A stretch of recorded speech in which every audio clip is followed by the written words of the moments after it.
ব্যক্তিরা এটা নিয়ে আন্দোলন করছেন, বিভিন্নভাবে আমাদের সঙ্গে যোগাযোগ করছেন, মুখ্যমন্ত্রী মহাশয়ের সঙ্গে যোগাযোগ করছেন।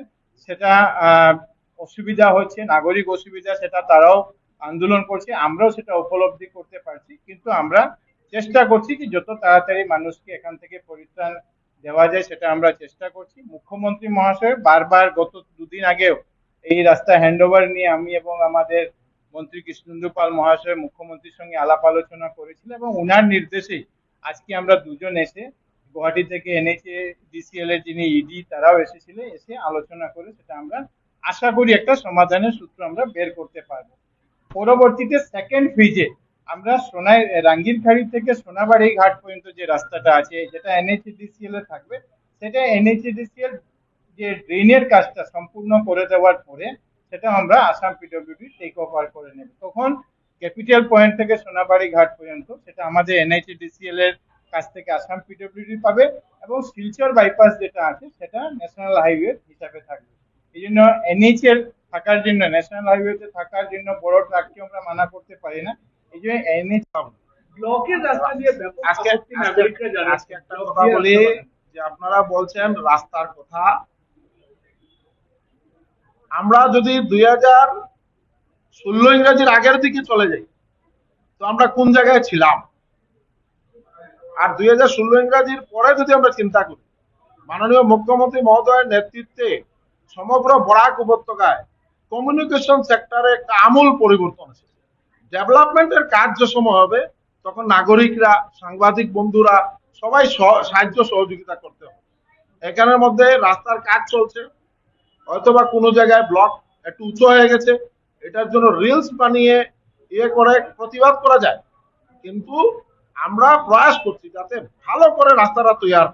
আন্দোলন করতে হবে না, ডক্টর হিমন্ত বিশ্ব শর্মা মহাশয় মুখ্যমন্ত্রী আছেন, প্রত্যেক এলাকার রাস্তা ভালোভাবে হবে। আর কৌশিক রায় মহাশয় বিশেষ করে বলি, কৌশিক রায় মহাশয় সব সময় শিলচর শহরের রাস্তা বা বরাক উপত্যকার রাস্তা, উনি বরাক উপত্যকা ডেভেলপমেন্ট ডিপার্টমেন্টের দায়িত্বে থাকার সময় আমি দেখেছি যে সব থেকে বেশি কমিউনিকেশনের উপর জোর দিয়েছেন। বা আমাদের ইস্ট ওয়েস্ট করিডোর 5 বার গেছে, আমিও 2 বার গেছি। তো রাস্তার জন্য সবার সহযোগিতার প্রয়োজন। বর্ষাপাত একটু কমলে, রেইনফল কমুক, আজকেও যদি 3 দিন বৃষ্টি না দেয় তো এই কাজ একদিনে করতে পারবে।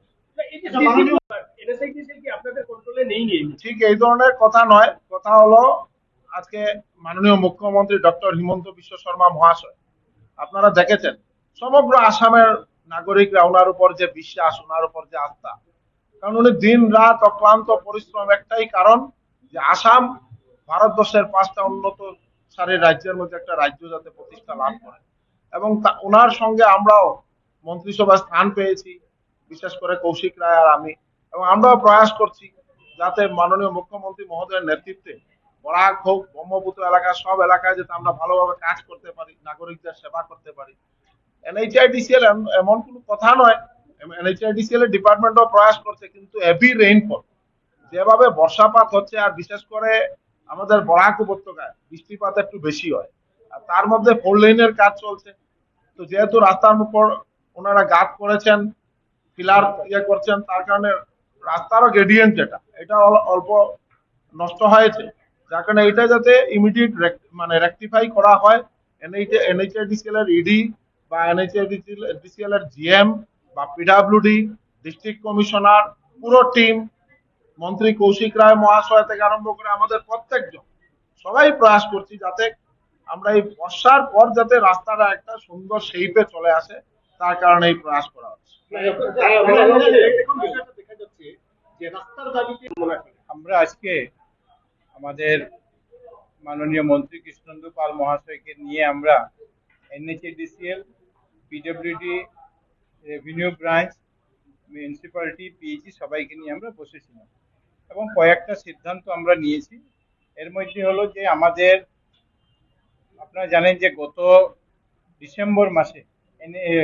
সেপ্টেম্বর মাসে NHADCL ক্যাপিটাল পয়েন্ট টু রাঙ্গিরখাড়ির কাজ যেটা সমাপ্ত তারা করেছিলেন, যেটা প্রায় 2.3 crores কাজ ছিল। এই রাস্তাতে গত মার্চ মাসের শেষ দিক থেকে যখন বৃষ্টি শুরু হয় তখন সেন্ট্রাল রোড এরিয়াতে প্রথম আমরা দেখি যে রাস্তা নষ্ট হওয়া শুরু করে, এবং ধীরে ধীরে এটা অনেক বেশি হওয়ার পরে আমরা যখন গত জুন মাসে এনএইচডিসিএল এর সঙ্গে মাননীয় কৃষ্ণেন্দু পাল মহাশয়ের কার্যালয়ে আমরা বসে এটা রিভিউ করেছিলাম, তারপরে এনএইচডিসিএল কে আমরা প্রেসার দিয়েছিলাম যে অন্তত এটা মেনটেনেন্সের ব্যবস্থা করা হোক, এবং সেই হিসাবে এনএইচডিসিএল আলাদাভাবে কোনো টেন্ডার না করে সেটাকে একটা টেম্পোরারি রিপেয়ারিং যেটাকে বলা হয়, সেই টেম্পোরারি রিপেয়ারিং এর কাজ তারা আরম্ভ করে। এবং এটা আমরা দেখেছি যে তারা, যেহেতু এটা কোনো আলাদাভাবে টেন্ডার করা হয়নি, এই জন্য তারা এক্সিস্টিং যেটা রাস্তা ছিল তার উপরে ফাইবার ব্লক বসিয়ে তারা সেই কাজটা আরম্ভ করেছে। এবং ক্যাপিটাল পয়েন্ট থেকে রাঙ্গিরখাড়ি 2.3 কিলোমিটার থাকলেও 1.5 কিলোমিটার জায়গা বেশি খারাপ, এই 1.5 কিলোমিটার জায়গাতে তারা এই পেপার ব্লক দিয়ে বসানোর কাজ আরম্ভ করেছে।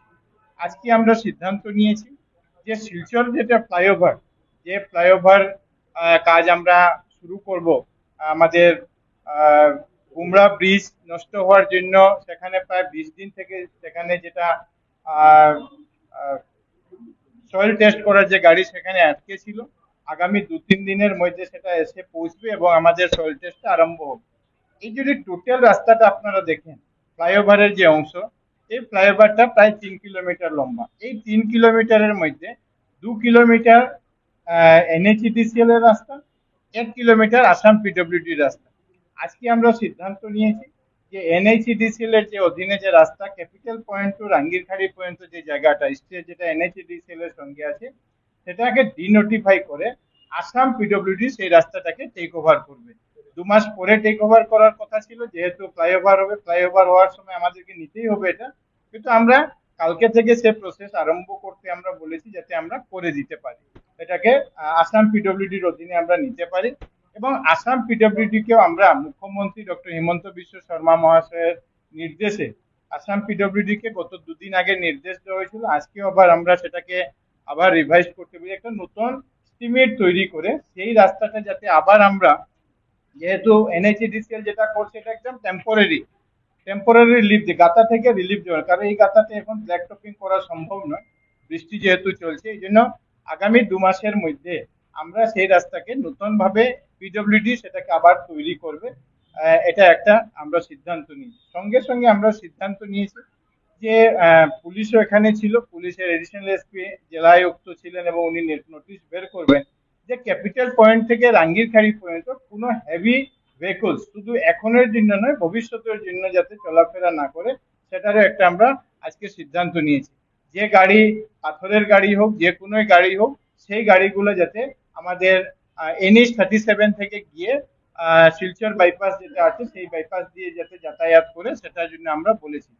কিন্তু শিলচর শহরকে জুড়ে যে রাস্তা NH-37 আছে, মানে যেটা তারাপুর হয়ে রংপুরের দিকে গেছে, সেই রাস্তাটা এনএইচডিসিএল এর কাছেই থাকবে।